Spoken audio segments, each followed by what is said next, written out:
Then we're following several breaking stories as we come on air here this midday. First, a chaotic morning on North Texas highways, gridlock in Dallas after a police chase ends in a fiery crash and 4 people dead. And then farther south, another major crash forcing lane closures on Highway 287.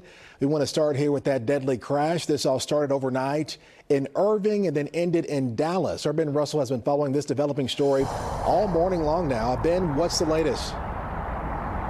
Let's start with the current traffic situation, Evan. We are just along Interstate 35E with downtown Dallas back behind us. The closest lanes of traffic to us are I-35E southbound. The problem for much of the night into the morning hours was on the northbound side. The Texas Sky Ranger is up now giving us a live look, a better vantage point of just what's happening. And it is that good update. As of about 9:45 or so this morning, all lanes of traffic have been open. But for the majority of the overnight hours into the morning, the real problem wasn't down on the surface levels of Interstate 35E. It was up on the ramps connecting 35 north and southbound onto Woodall Rogers. Earlier, the Texas Sky Ranger was here and gave us a close-up view, our best view as of yet, of this vehicle that crashed. What caused all of this to begin with, essentially, this reportedly stolen vehicle crashed off of the ramp from 35E northbound onto Woodall Rogers and plunged down to the ground below.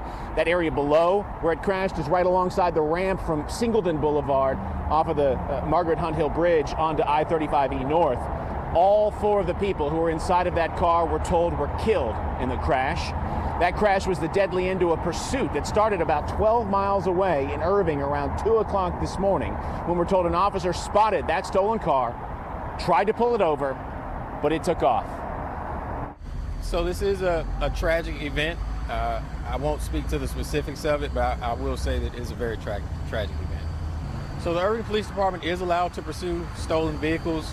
You know, officers are required to constantly monitor the situation as they're in the pursuit of a vehicle. I will say that time goes fast, or it seems like it goes fast in a pursuit, but it's their job to make sure that they're being safe at all times.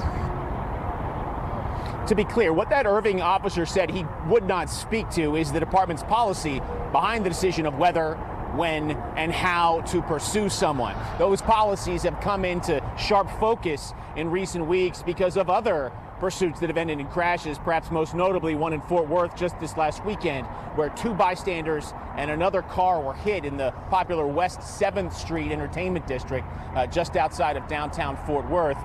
Policies like that, and the one that led to this incident ultimately in the deaths of 4 people inside of a reportedly stolen car that would not stop for police, those policies are in question. One of many questions that we are asking, that we are working to get answers to, and we'll bring them to you in later newscasts.